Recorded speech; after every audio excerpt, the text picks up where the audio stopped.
Abram as suas Bíblias no livro do Gênesis, capítulo de número 35. Gênesis, capítulo 35. Vamos ler a partir do 16º versículo. Gênesis, capítulo 35, versículo 16 até o verso 18. Está escrito assim: Partiram de Betel, e havendo ainda pequena distância para chegar a Efrata, deu à luz Raquel um filho, cujo nascimento lhe foi a ela penoso. Em meio às dores do parto, disse-lhe a parteira: Não temas, pois ainda terás este filho. Ao sair-lhe a alma, porque morreu, deu-lhe o nome Benoni, mas seu pai lhe chamou Benjamim. Deu-lhe o nome Benoni, mas seu pai lhe chamou Benjamim. Senhor, nós estamos diante da Tua palavra e pedimos, por favor, que fale aos nossos corações e que isso glorifique o Teu nome em Cristo Jesus. Amém. Meus irmãos, quem aqui não é alterado com a presença do outro? A gente sabe que o que os outros pensam, o que os outros falam, ou as suas ações a nosso respeito, comumente alteram o nosso comportamento. Quando eu estou só, eu sou um cristiano, um eu em pureza, legitimidade, em pessoa. Mas quando chega alguém, quando alguém me olha, quando alguém apresenta ideias a meu respeito, comumente eu sou alterado pela presença, pela ideia, pela palavra do outro. E isso, a princípio, não é ruim, porque nós somos seres sociais. E como seres sociais, nós precisamos ser, sim, alterados pela presença do outro, para que a gente, em acordo, consiga viver em sociedade, viver em comunidade. No entanto, a grande questão é que a maioria das vezes a opinião do outro, a presença do outro, nos altera de forma exagerada. Muitas vezes o nosso comportamento é alterado abruptamente a partir da ideia do outro a nosso respeito. E outra, é muito comum, é muito natural que as pessoas queiram o tempo inteiro nos alterar. Olhar para a gente e dizer que nós deveríamos ser de uma outra forma. Ou nos rotulam a partir das suas percepções a nosso respeito. Dizem que fulano é assim ou cicrano é desse jeito, a partir de uma percepção, de um olhar parcial a respeito da nossa vida, sem às vezes conhecer a nossa história, dizem algo a nosso respeito. É muito comum que isso aconteça. Vejam, por exemplo, o exemplo de José. O seu pai lhe tem como predileto de sua casa, lhe dá vestimentas que honram o filho predileto, vestimentas que dão a ele um certo prestígio no seu próprio ambiente familiar, mas isso provoca ódio no coração dos seus irmãos. E os seus irmãos vão lá e tiram a roupa que o pai tinha colocado em José. O ódio faz com que os irmãos tirem e rasguem a roupa que o pai havia colocado em José. Ele vai para o Egito, está preso como escravo. As suas habilidades, as suas competências lhe levam a trabalhar com Potifar. Potifar coloca nele roupas dignas de alguém que está nesta posição. E ele está vestido com as roupas que Potifar lhe colocou. Daí a pouco, a mulher de Potifar se interessa por ele e quer tirar, já de um outro sentido, as roupas que Potifar colocaram em José. Você percebe? É um coloca-roupa, tira roupa, está parecendo Karate Kid. Coloca a casaca, tira a casaca. Depois ele vai para a prisão, é afetado com o que a mulher fala a respeito de José. Todo mundo conhece a história, não é preciso repetir, mas enfatizar que o fato dele ter rejeitado a mulher e dela ter ficado com a peça de roupa de José foi usado como argumento para condenar José à prisão, e ele foi condenado à prisão. Mas ele não tinha como provar e também não ia se desgastar na tentativa de provar aquilo que ele não tinha feito. Às vezes você tem que estar na vida tentando provar o que você não fez ou tentando provar por meio de alguma coisa que você faça que você é alguém ou é alguma coisa. E é cansativo para a gente que é ser humano ficar o tempo inteiro em busca de aprovação ou da tentativa de provar para os outros aquilo que a gente é ou aquilo que a gente não é. Tentar provar a todo custo aquilo que a gente faz e aquilo que a gente não faz. E Jesus nos ensina apenas a viver as nossas experiências de vida com aquilo que a gente recebeu dele, com aquilo que a gente aprendeu dele. E ele disse: basta a cada dia o seu mal. Viva a sua vida na experiência daquilo que você é. Quando você não precisa provar nada para ninguém. Mas está José na prisão. E Deus vai fazendo, operando os milagres. Daqui a pouco José sai da prisão. O que Faraó faz? Roupa em José. Vou colocar em você roupas dignas da posição que você vai alcançar. Maquiagem para o Faraó. Cabelo raspado. Então ele está aqui agora totalmente babeado, cabelo raspado como um bom egípcio, vestimentas egípcias à altura de alguém que está numa liderança política elevada, recebe esposa como presente, e além das vestimentas e de todas os paramentos que ele recebe, ainda recebe o novo nome. Zafenate Paneia. Olha que nome feio. José é muito mais bonitinho, não é não? Zafenate Paneia, o descobridor dos mistérios, aquele que revela os segredos. E você vai perceber aqui, e depois voltando, que tudo o que colocam como roupa em você, ou tiram como roupa de você, ou como nome que colocam em você, ou tiram como nome, ou tentam tirar o nome que você tem a ver com o interesse pessoal de quem está tirando ou colocando a roupa, tirando ou colocando o nome, e não é sobre você. Não é sobre você, é sobre o outro. Por que Faraó coloca o nome Zafenate Paneia? Por causa de algo do seu interesse pessoal. Deus revelou um segredo do sonho de Faraó que ninguém tinha revelado.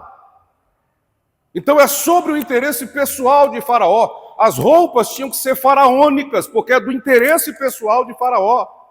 Dentro da casa de Potifar, voltando, tirar a roupa é do interesse da mulher de Potifar. Colocar a roupa adequada para o cargo é do interesse de Potifar. Voltando um pouco mais na história de José, arrancar a roupa de José é do interesse do ódio dos irmãos de José. Colocar a roupa que demonstrava honra em José é do interesse do seu pai Jacó. Então, tudo que vai acontecendo na vida da gente é a partir do interesse do outro. A partir do interesse do outro, das experiências do outro, a gente vai sendo rotulado, vai sendo vestido ou desvestido a partir da experiência do outro. E se a gente for acompanhar as experiências alheias, tentando agradar a todos ou se adequar à forma como os outros nos enxergam, queridos irmãos, nós nunca teremos paz, nunca teremos uma identidade, porque a gente vai ficar nessa onda o tempo inteiro. Ah, eu gosto de pessoas mais alegres, aí vai eu, melancólicozão, tentar ser uma pessoa que eu não sou. E já tentei algumas vezes na vida, mas não deu certo. Contar piada engraçada para o pessoal se esbagaçar de rir, já tentei, mas é ruim. Não dá. Porque, às vezes, até na hora que eu estou falando uma coisa engraçada, tentando ser, eu falo tão sério no comum, que as pessoas têm um delay, demoram um tempo para poder entender que eu estou tentando ser engraçado. Mas não é natural da minha figura humana. E eu não posso ficar tentando ser aquilo que os outros querem que eu seja. Deus me deu uma identidade. Deus me deu um DNA. Deus me deu, como é que é o nome disso? Uma digital, que é minha.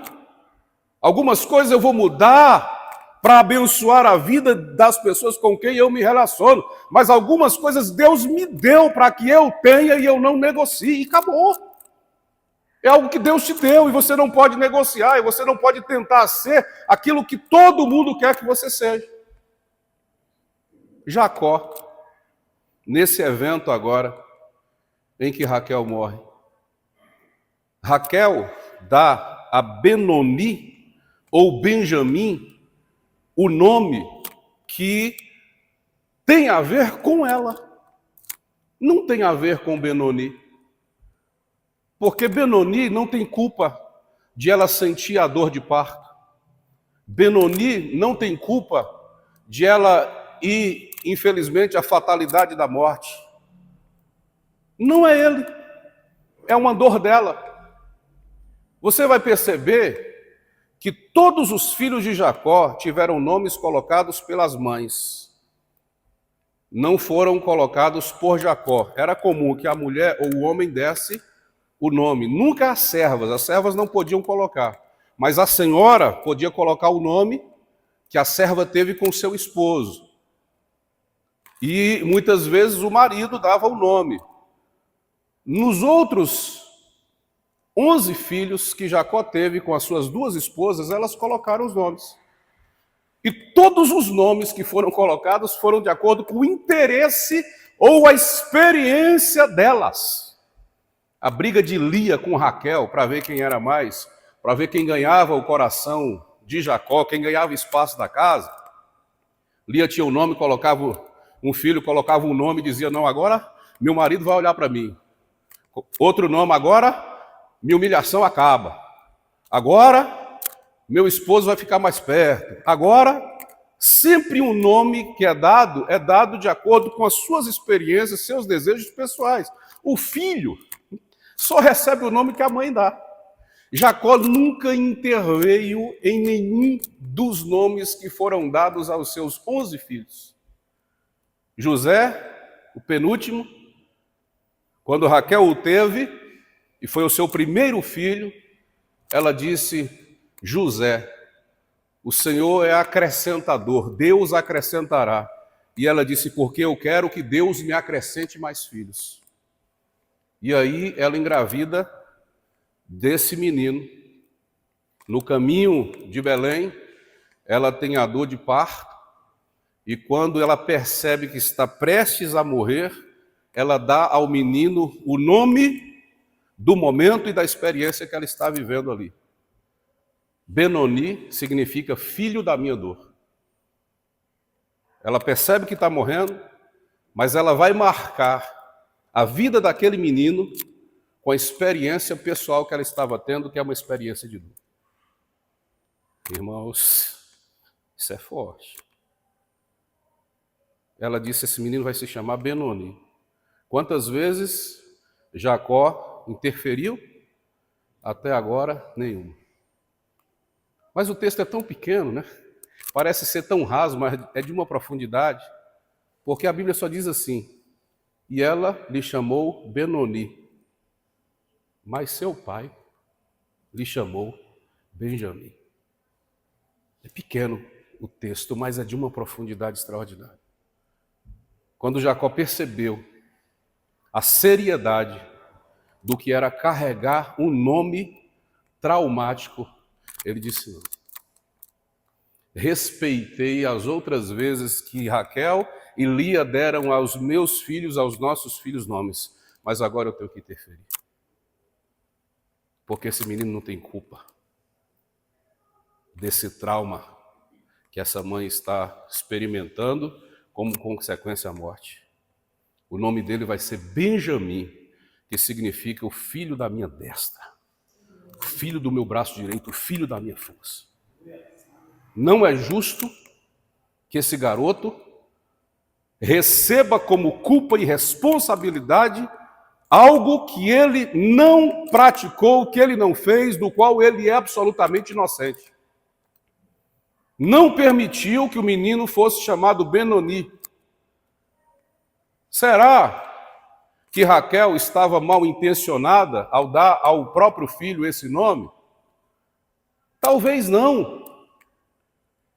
Apesar de os nomes, no meio daquela disputa toda dela com a sua irmã, serem dadas de acordo com as experiências próprias, é possível que ela não está mal intencionada, é algo cultural.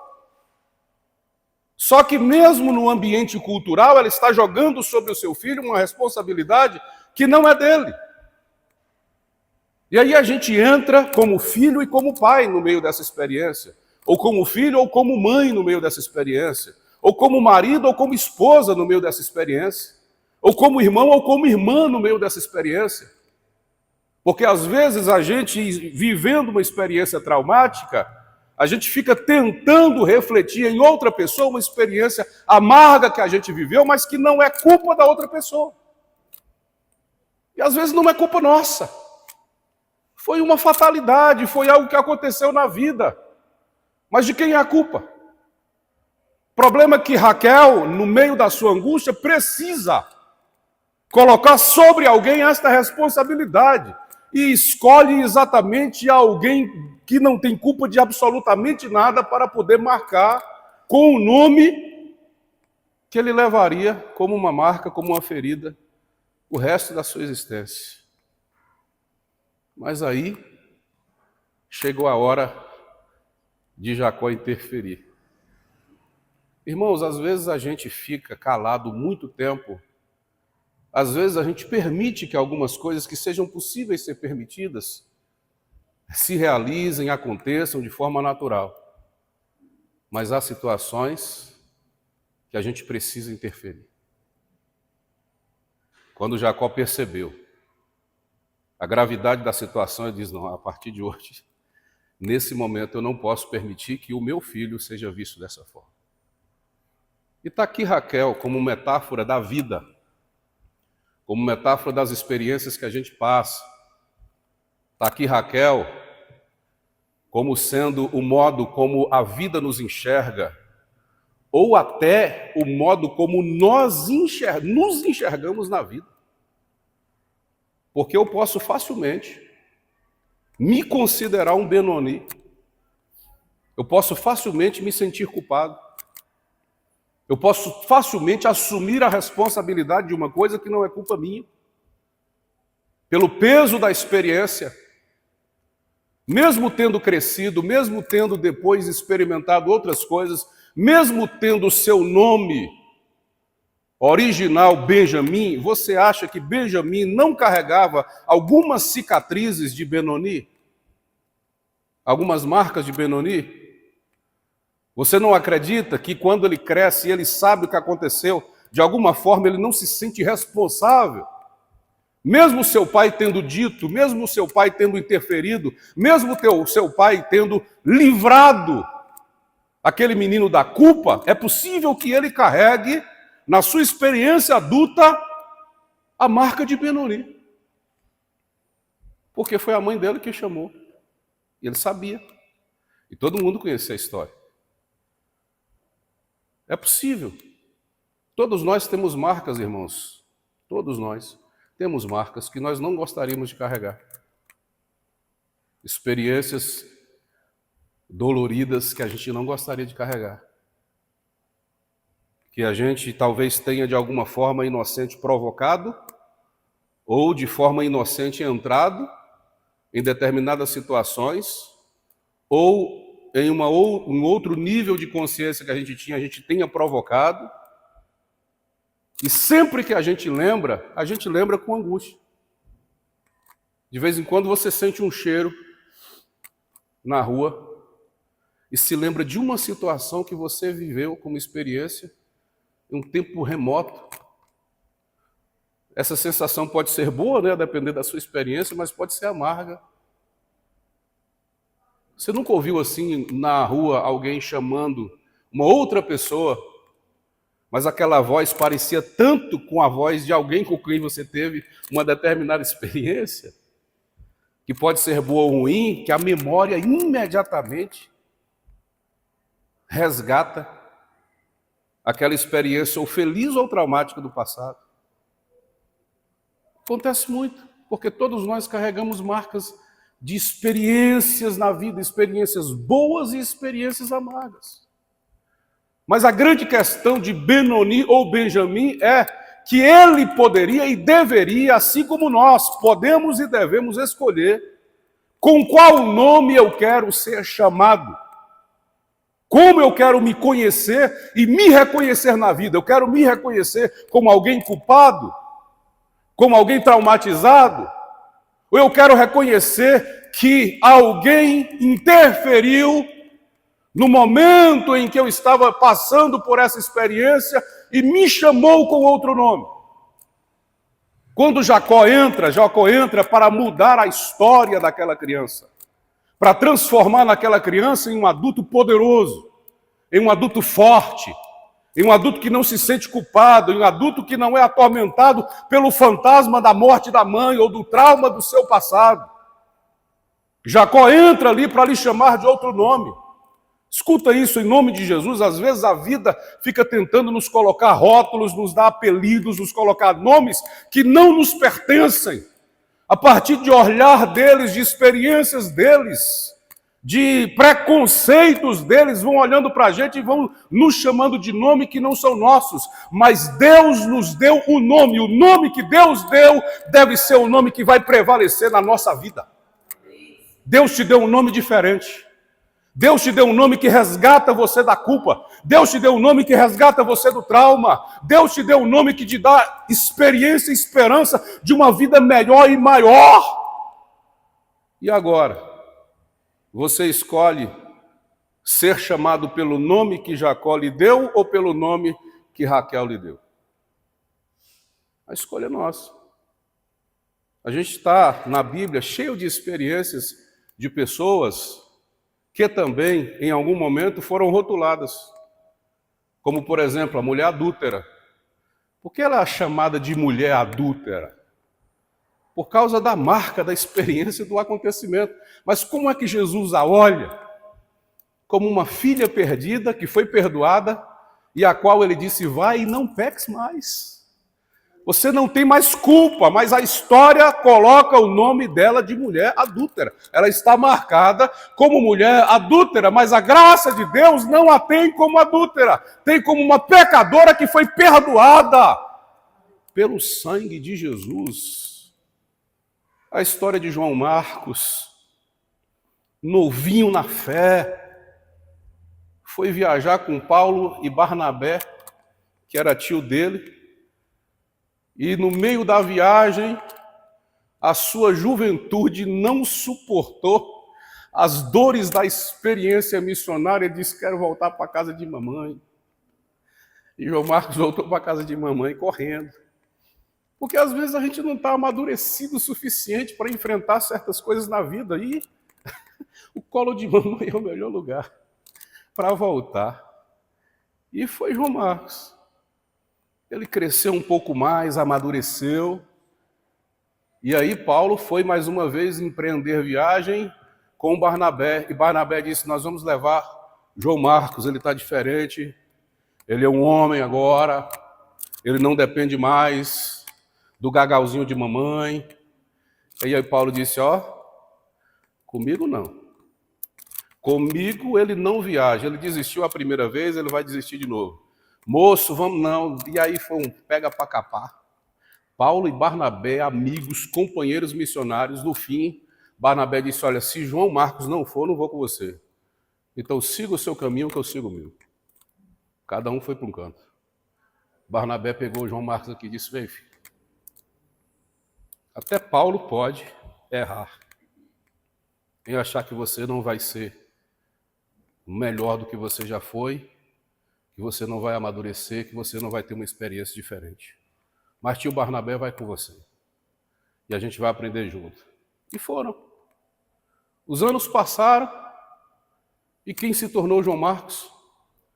Primeiro a escrever os evangelhos, contando por Pedro ali, ele cheio de sede, fala Pedro mais, e escreveu Marcos, Evangelho de Marcos, ele escreveu.